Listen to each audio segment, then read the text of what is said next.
राहुल जी की उस जिद ने अपने साथियों तक को, बंगाल में चुनाव है, टीएमसी के पास ये एक खूबसूरत मंच था लोकसभा का जहां से वो अपनी बातों को अपने राज्य तक पहुंचा सकते थे, उनको नहीं बोलने दिया सपा के सांसद, डीएमके के सांसद। तो मुझे लगता है कि ये एक ऐसे नेता प्रतिपक्ष हैं जो ना खुद बोलेंगे ना किसी को बोलने देंगे, उठाने चिराग देंगे। जी, आपने देखा क्या कि क्या वाकई कुछ लोग प्रधानमंत्री पर तो उस दिन मैं सदन में वहाँ पे मैं मौजूद था और आगे ही खड़ा हुआ था जब मैंने देखा कि कुछ विपक्ष की महिला सांसद एक एग्रेशन के साथ, देखिए मैं ईमानदारी से बोलूँगा, मैं ये नहीं कहता कि कोई हिंसा हो जाती या कुछ, मुझे नहीं पता कोई हिडन एजेंडा होगा कि नहीं होगा। महिलाएं हैं जिस एग्रेशन के साथ चार्ज अप होके पीएम साहब की कुर्सी की तरफ, वो बैनर उन्होंने लंबा सा एक हाथ में पकड़ा हुआ था, वहां पे जा रही थी, उनके चेयर के पास घेरा। अब ऐसे में मानिए अगर प्रधानमंत्री जी आते हैं और ये स्वाभाविक है, उस वक्त हीट ऑफ द मूवमेंट में संभवतः कुछ भी हो सकता था। मैं मानता हूं स्पीकर कस्टोडियन है लोकसभा के, उनके पास संभवतः कई सूत्रों से ये जानकारी आई होगी कि कुछ ऐसी असहज परिस्थिति उत्पन्न हो सकती है, तो हम लोग रिग्रेट अविश्वास करते हैं। प्रस्ताव लेके आए? अब बताइए ये गलत है। चिराग जी, वो तो कहते हैं कि ये तो नेशनल सिक्योरिटी का मामला है, इसमें बोलने में दिक्कत क्या है? और वो बुक पब्लिश नहीं हुई या हुई, इस ये भी इतना बड़ा विवाद बनाने की बात किया कि दिल्ली पुलिस इस पे लग गई। नहीं तो देखिए इस पर आपका क्या टेक है, मतलब मैं नहीं जानता देखिए आई थिंक रूलिंग बहुत क्लियर है। यूएस के साथ जो ट्रेड एग्रीमेंट हुआ उसको लेकर भी काफ़ी धारणाएं और भ्रम फैलाने का कार्य किया गया। तो ये आप क्या है आश्वस्त करते हैं किसानों को कि एब्सोल्युटली 100% किसानों के हितों के साथ कोई समझौता नहीं, डेयरी इंडस्ट्री से जुड़े हुए किसी के साथ कोई समझौता नहीं। राहुल गांधी ने आज पार्लियामेंट में बोला है कि भारत का जो फैसला करने की एक जो ताकत थी, वो अब उसकी सॉवरेनिटी को खतरा आ गया, भारत माँ को बेच दिया है इस सरकार ने। आप नेता प्रतिपक्ष हैं, मुझे लगता है इतने हल्के में किसी भी बात को ऐसे कह देना, भारत माता को भेज दिया, ये कर दिया, मुझे मुझे लगता है ये सारी बातें बहुत सेंसिटिव है। ऐसे शब्दों का इस्तेमाल करते हैं, सरेंडर मोदी।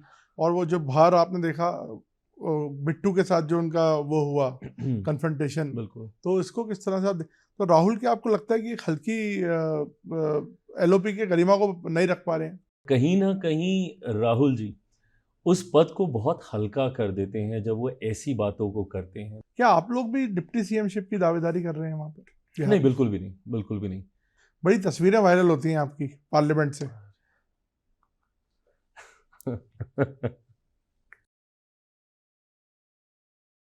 बजट सत्र ऑलमोस्ट वॉश आउट हो गया है और घमासान मचा हुआ है।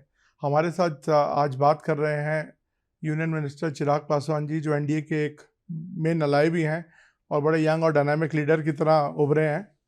और चिराग जी, पहली बात तो, इस बार जो सीन्स हमने देखे पार्लियामेंट में, आई थिंक आप भी उसमें मौजूद थे और आपने देखा कि क्या ऐसा हुआ क्या था, क्या वाकई में ही क्या प्रधानमंत्री को ऊपर कुछ खतरा था? देखिए पहली बात तो विपक्ष का ना अब ये पैटर्न समझने की ज़रूरत है कि विपक्ष, ये संजोग नहीं हो सकता कि हर सेशन में आपको कोई एक ऐसा मुद्दा मिल जाए और उसकी वजह से आप सत्र को चलने ही ना दें। Repeatedly one after the other back to back sessions में देखा जा रहा है कि कोई एक ऐसा विषय विपक्ष उठाता है और खास तौर पे कांग्रेस उठाती है और उसकी वजह से पूरा सत्र ही ये लोग नहीं चलने देते। पिछली बार एसआईआर का मुद्दा था, उसकी वजह से इन्होंने पूरा सेशन वॉश आउट किया। इस बार बजट सत्र है और बजट सत्र में आपके पास अनंत संभावनाएं होती हैं अपनी बातों को रखने के लिए। राष्ट्रपति जी के अभिभाषण पे आए धन्यवाद प्रस्ताव में आप जो बोलना चाहें, आप अपने विषय को आप वहाँ पे उठा सकते हैं। बजट महत्वपूर्ण विषय है, इसको लेकर आप अपनी बातों को मजबूती से रख सकते हैं। पर जिस तरीके से विपक्ष ने हर सेशन को वॉश आउट करने का कार्य अब कर रही है, ये दर्शाता है कि इनके पास या तो कोई मुद्दा ही नहीं है, सरकार से पूछने के लिए इनके पास कोई सवाल नहीं है, क्योंकि ना ये लोग क्वेश्चन आवर चलने देते हैं, ना ये चर्चा होने देते हैं, ना डिबेट होने देते हैं।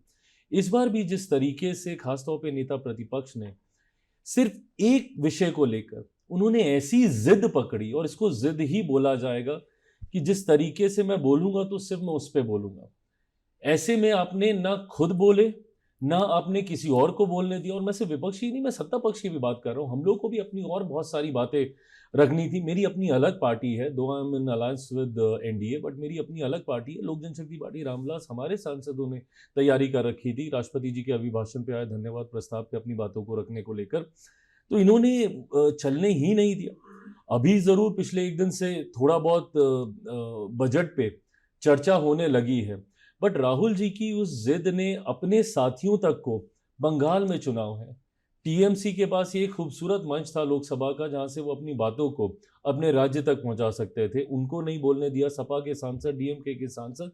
तो मुझे लगता है कि एक ऐसे नेता प्रतिपक्ष हैं जो ना खुद बोलेंगे, ना किसी को बोलने देंगे, ना खुद मौके का फायदा उठाएंगे, ना किसी को उठाने चिराग देंगे। जी, आपने देखा क्या कि लाइक क्या वाकई कुछ लोग प्रधानमंत्री पर तो उस दिन मैं सदन में वहां पे मैं मौजूद था और आगे ही खड़ा हुआ था जब मैंने देखा कि कुछ विपक्ष की महिला सांसद एक एग्रेशन के साथ, देखिए मैं ईमानदारी से बोलूँगा, मैं ये नहीं कहता कि कोई हिंसा हो जाती या कुछ, मुझे नहीं पता कोई हिडन एजेंडा होगा कि नहीं होगा, बट अगर हिडन कोई एजेंडा नहीं था तो ऐसे में मैं ये मानता हूँ कि संभवतः शायद हिंसा नहीं होती, बट अगर कोई ऐसी असहज परिस्थिति उत्पन्न हो जाती, महिलाएं हैं जिस एग्रेशन के साथ चार्ज अप होके पीएम साहब की कुर्सी की तरफ, वो बैनर उन्होंने लंबा सा एक हाथ में पकड़ा हुआ था, वहां पे जा रही थी, उनके चेयर के पास घेरा। अब ऐसे में मानिए अगर प्रधानमंत्री जी आते हैं और ये स्वाभाविक है, उस वक्त हीट ऑफ द मूवमेंट में संभवतः कुछ भी हो सकता था। आप अपने नेता के बारे में नहीं सुनेंगे तो हम अपने नेता के बारे में नहीं सुनेंगे। ऐसे में ऐसी परिस्थिति उत्पन्न ही क्यों होने देना।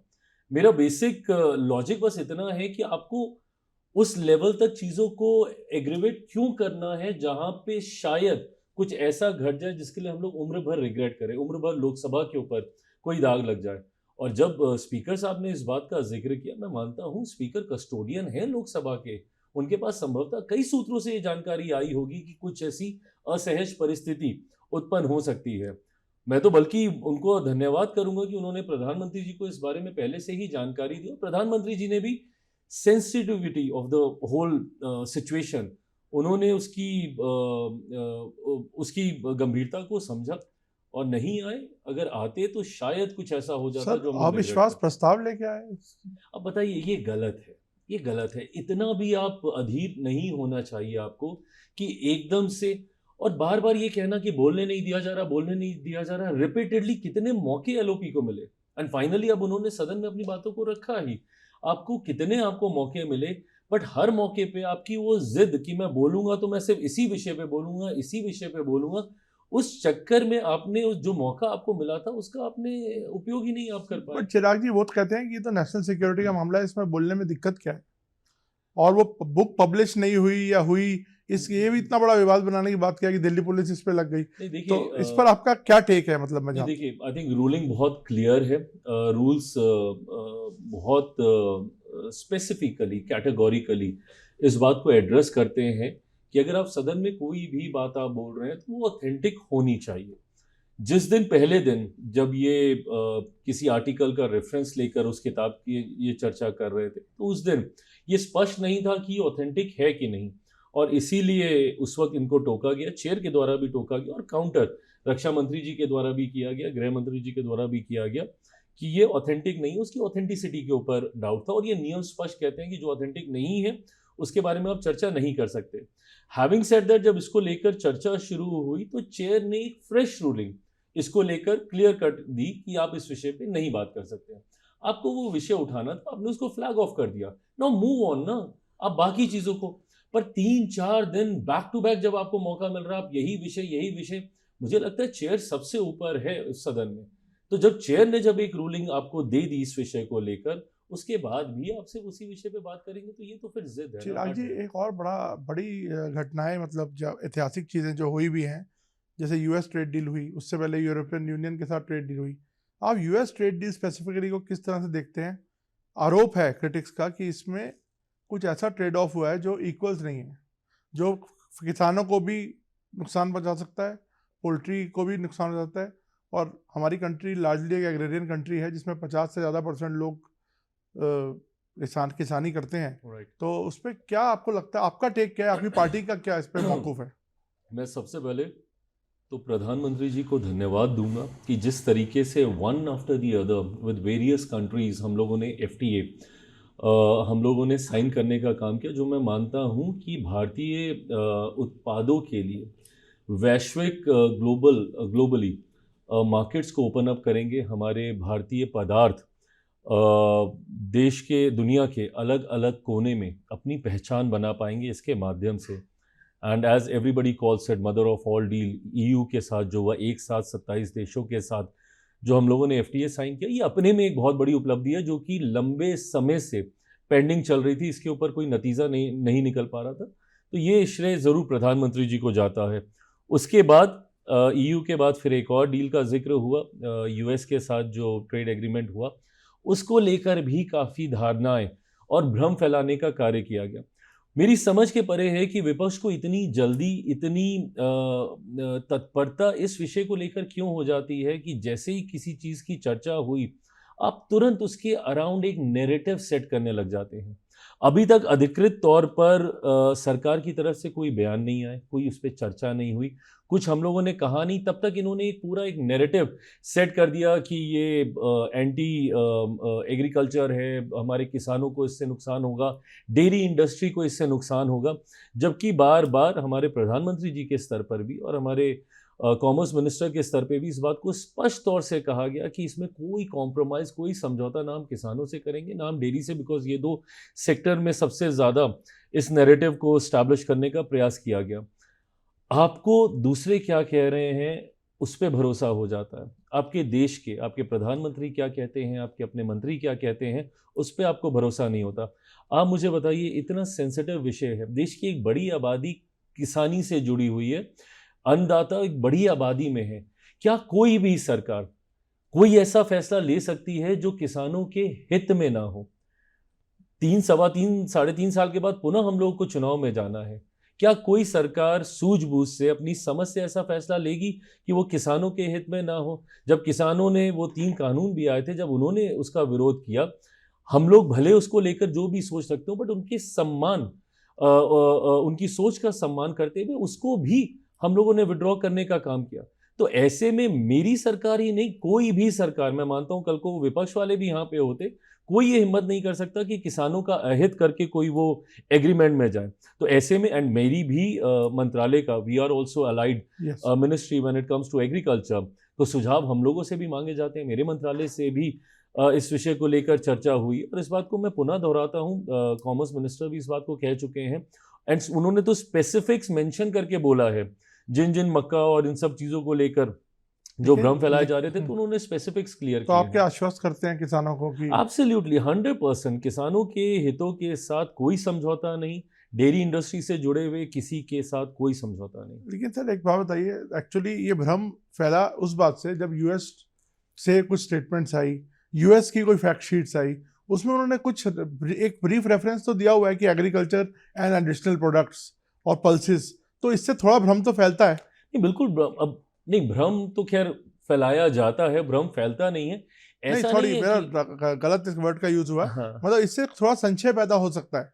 नहीं देखिए, संशय इसलिए क्योंकि उसको गलत तरीके से विपक्ष इंटरप्रेट करके लोगों तक पहुंचाने का काम करता है। वही फॉल्स नैरेटिव की बात है कि जनता को गुमराह करने का विपक्ष कार्य करता है। ऐसा नहीं है कि इससे पहले हम लोग इंपोर्ट नहीं करते रहे हैं। हर वो चीज़ जो शायद हमारे देश में उसका उत्पादन नहीं है या कम है, और वो हर सेक्टर में इंपोर्ट हो रही हैं।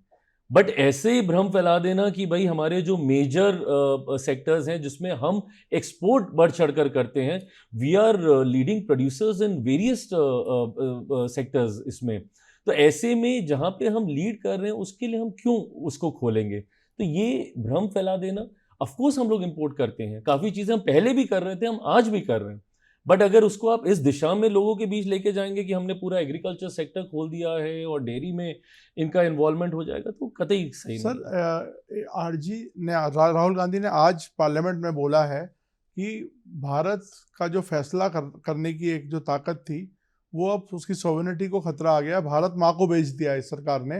वो कह रहे हैं कि रशिया से तेल खरीदें या ना खरीदें, ये अमेरिका डिसाइड कर रहा है। इस पर आपका क्या कहना है सर? देखिए, मुझे लगता है कि राहुल जी एक तो गंभीर, आपके पद की एक अपनी गरिमा है, एक मर्यादा है, आप नेता प्रतिपक्ष हैं। मुझे लगता है इतने हल्के में किसी भी बात को ऐसे कह देना, भारत माता को बेच दिया, ये कर दिया, मुझे मुझे लगता है ये सारी बातें बहुत सेंसिटिव है और उसकी गंभीरता को हम लोग को समझने की ज़रूरत है। मुझे लगता है कि जब आप फॉरेन डिप्लोमेसी की बात करते हैं, जब आप विदेश कूटनीति की बात करते हैं, तो काफ़ी सारे फैक्टर्स कलेक्टिवली रिस्पॉन्सिबल होते हैं किसी भी एक फैसले को लेने के लिए, किसी भी एक फैसले तक पहुंचने के लिए। और मेरी सरकार हर विषय पर जवाब देने के लिए तैयार है। आप हमसे सवाल कीजिए, बट दिक्कत तब होती है कि सवाल किए बिना और जवाब सुने बिना आप इन एंटीसिपेशन आप एक मुहिम चला देते हैं कि ये कॉम्प्रोमाइज़ कर दिया, यहाँ पे इस चीज़ से समझौता कर लिया, ये चीज़ बंद कर दी।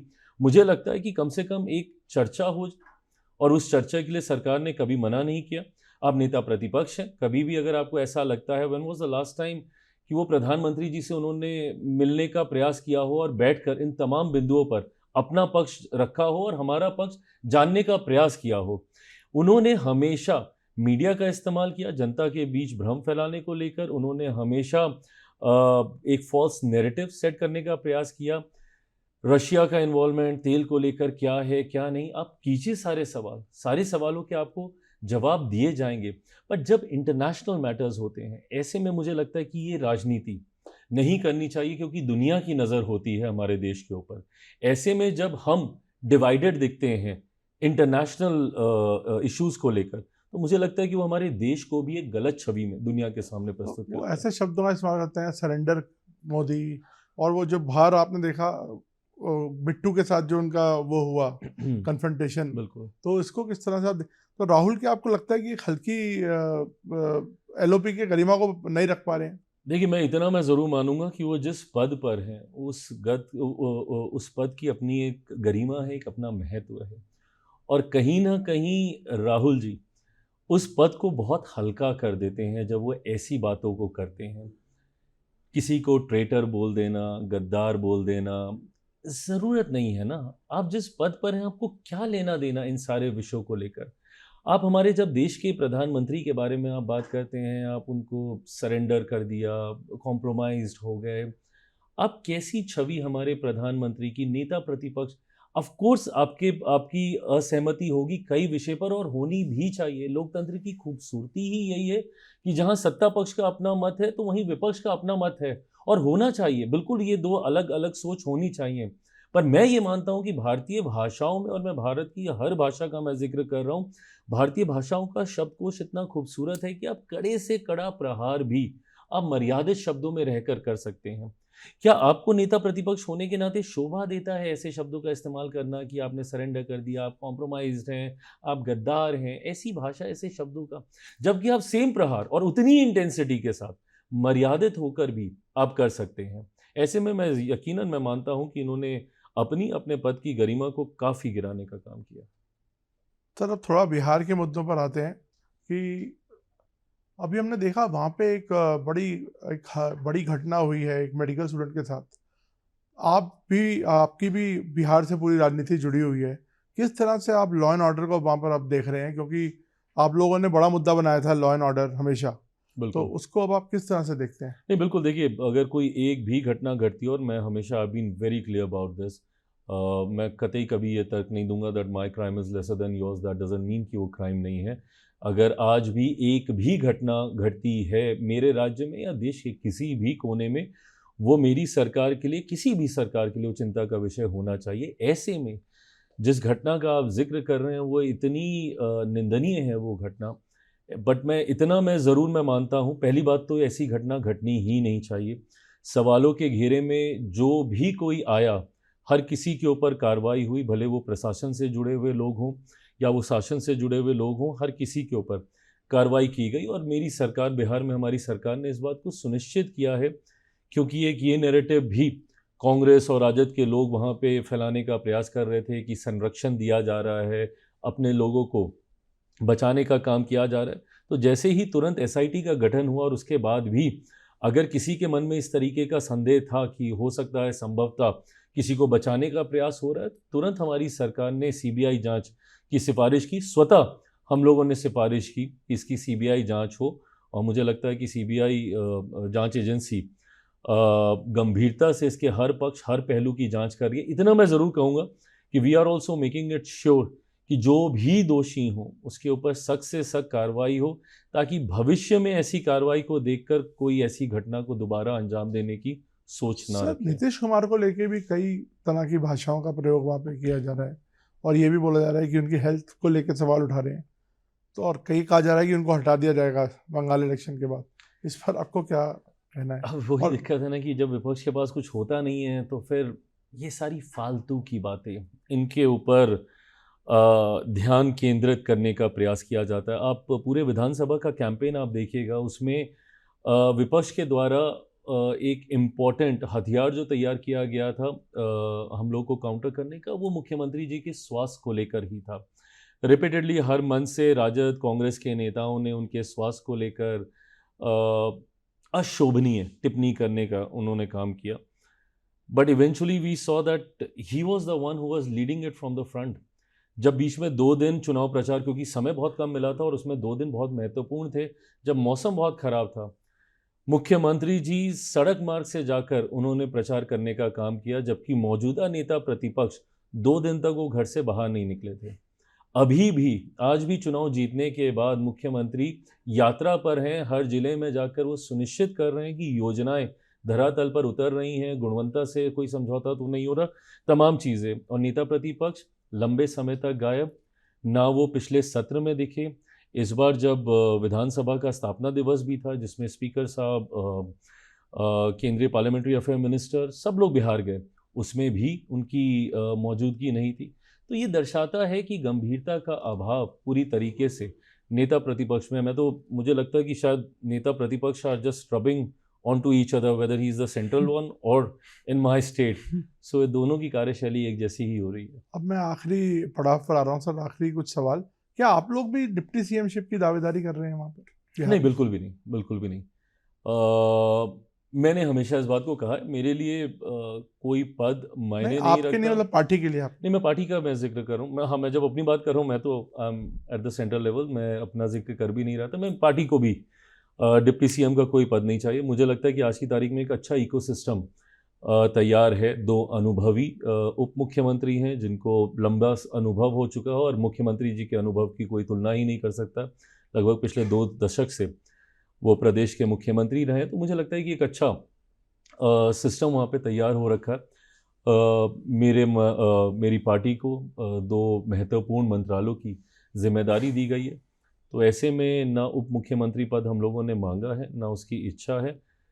बस हाँ, मेरी जो सोच है बिहार फर्स्ट, बिहारी फर्स्ट, जिस सोच के साथ मैं आगे बढ़ रहा हूँ, बिहार को एक विकसित राज्य बनाने की सोच, बस उसको धरातल पर उतारना। और मुझे लगता है कि अगले 5 साल बिहार के लिए बहुत गोल्डन एरा के तौर पे होंगे, क्योंकि केंद्र का बहुत सहयोग मिल रहा है। मेरे प्रधानमंत्री खुद इस बात को मॉनिटर कर रहे हैं, क्योंकि चुनाव से पहले लगभग वो 12-13 बार मेरे प्रदेश गए। और एक साल में कोई प्रधानमंत्री 12-13 बार किसी एक राज्य में जाए, ये अपने में एक बहुत बड़ी बात है। तो मैं ये मानता हूँ कि मेरे प्रधानमंत्री की प्राथमिकता में बिहार है।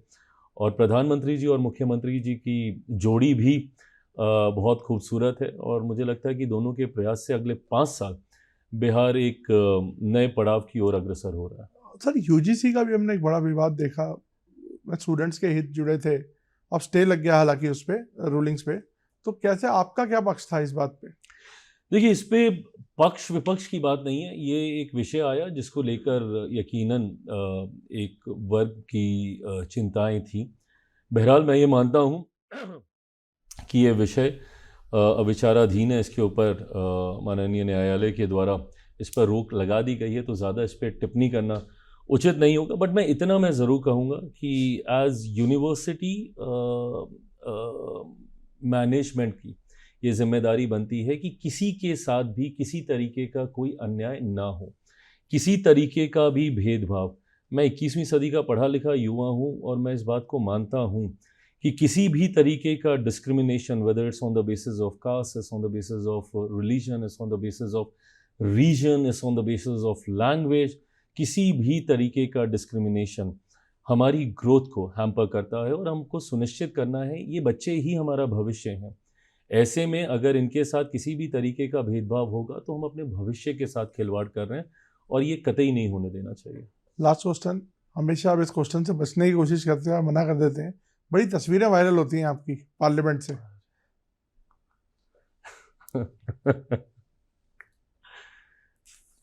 ठीक है, पार्लियामेंट कोई जाएगा तो लेकिन आपकी तस्वीरें वायरल खासकर क्यों होती हैं हमेशा? मेरे और कुछ प्रधानमंत्री व्यक्तियों के साथ जब आप जाते हैं तो खासकर ज़्यादा वायरल होती हैं।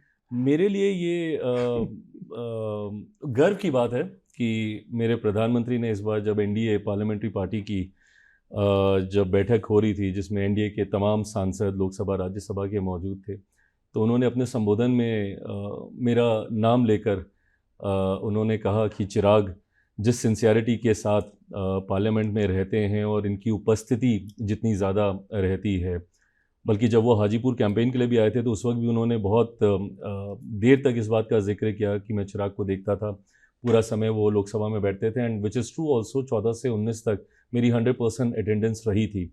19 में after I lost my father and then party में स्प्लिट, परिवार में, तो उस चक्कर में ज़रूर उस रेशियो को मैं मेंटेन नहीं कर पाया था 19 से 24 में, but then again I am back there.